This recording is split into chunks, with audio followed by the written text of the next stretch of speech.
గౌరవ సభ్యులు కేటీఆర్ గారు. అధ్యక్ష, అవకాశం ఇచ్చినందుకు ధన్యవాదాలు. ఇది అతి ముఖ్యమైన సమస్య, రాష్ట్రంలోని లక్షలాది రైతు కుటుంబాలకు సంబంధించిన సమస్య అధ్యక్ష. కాబట్టి సవివరంగా చర్చకు అనుమతి ఇవ్వాలని మిమ్మల్ని నేను కోరుతా ఉన్నా అధ్యక్ష.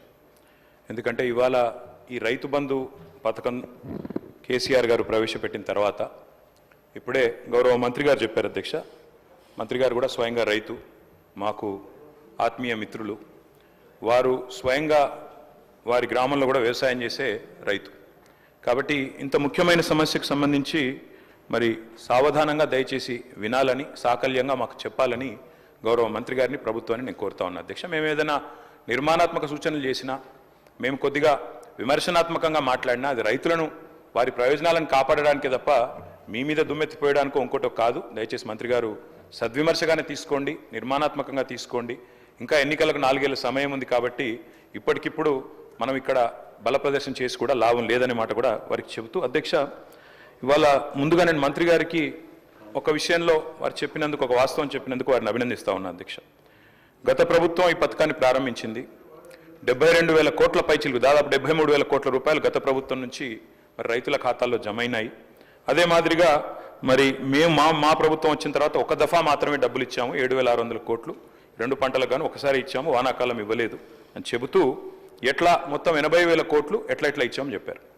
అందులోనే గౌరవ మంత్రి గారు ఒక మాట ఇక్కడ చెప్పారు అధ్యక్ష, ఏదో దుర్వినియోగం జరిగిపోయింది, 21,283 కోట్ల దుర్వినియోగం జరిగింది అన్నట్టుగా వారు ఒక ఖాతా ఇచ్చారు. దయచేసి మంత్రి గారు నేను కోరుతా ఉన్నా, మీరిచ్చిన 2వ పేజీ దయచేసి ఒకసారి చూడండి.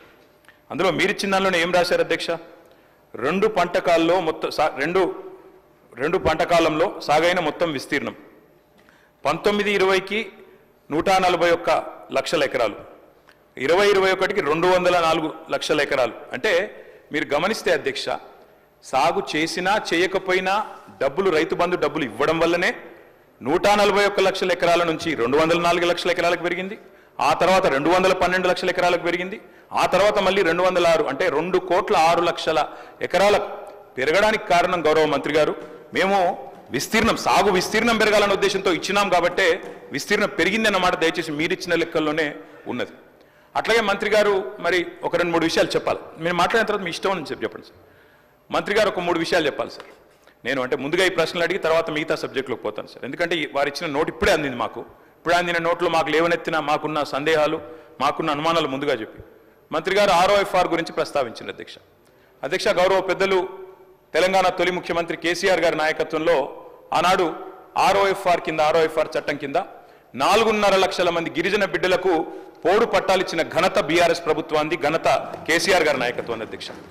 ROFR కింద ఇచ్చే పోడు పట్టాల విషయంలో ఇక్కడ చాలా మంది గిరిజన శాసనసభ్యులు కూడా ఉన్నారు అధ్యక్ష. చాలా మంది గిరిజన ప్రజలుండే నియోజకవర్గాల నుంచి వచ్చిన మిత్రులు, శాసనసభ్యులు కూడా ఉన్నారు. ఈ ROFR పట్టాలు గిరిజనుల చేతులు ఏవైతే ఉంటాయో అధ్యక్ష, అక్కడ కనా కష్టం మీద ఒక పంట మాత్రమే సాగు చేసే అవకాశం ఉంటుంది.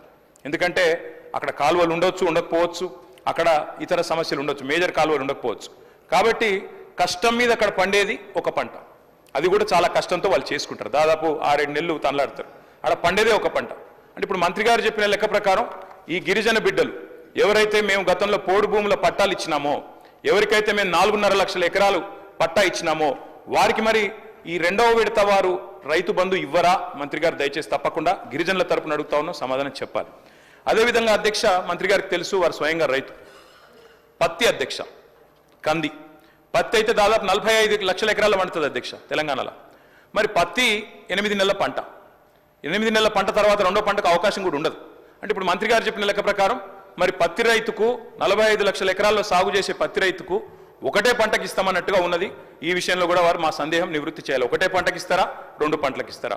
కంది కూడా సేమ్ అధ్యక్ష, మీ వికారాబాద్ జిల్లాలో కూడా కంది విస్తృతంగా పండిస్తారు, అది కూడా 7-8 నెలలు. అదే నన్ను చెప్పనండి మంత్రి గారితో విజ్ఞప్తి. ఇంకో రకంగా వెళ్ళొద్దు, ఇది కేవలం మేమేమీ చెప్పలేదు. గత ప్రభుత్వంలో జరిగినటువంటి విధి విధానాలను మేము ముందుంచాము. మీరు ఏది చెబితే దాన్ని అమలు చేయాలనే ఆలోచన తప్పితే ఆ పంటకి ఎంత ఇస్తారా, దీనికి ఎంత ఇస్తారు అనేది మేము నిర్ణయమే చేయలేదు. మీ సూచనల తర్వాతనే నిర్ణయించబడుద్ది. కాబట్టి మేము ఇంతవరకు ఈ ప్రభుత్వం రైతు భరోసా మీద నిర్ణయించలేదు. కాబట్టి మా నిర్ణయాలు అందులో ఏమీ లేవు. కాబట్టి మా మీద దేన్ని కూడా మీరు రుద్దొద్దు అని చెప్పి గౌరవ సభ్యులకి మనం చేస్తాం. ఏం చేయాలో, ఎట్లా చేయాలో, పత్తికి ఏం చేయాలో, చెరుకు ఏం చేయాలో మీరు చెప్పండి. దాని ప్రకారంగా ప్రభుత్వం భవిష్యత్తులో నిర్ణయిస్తుందని చెప్తున్నాం. అధ్యక్ష, ఒకవేళ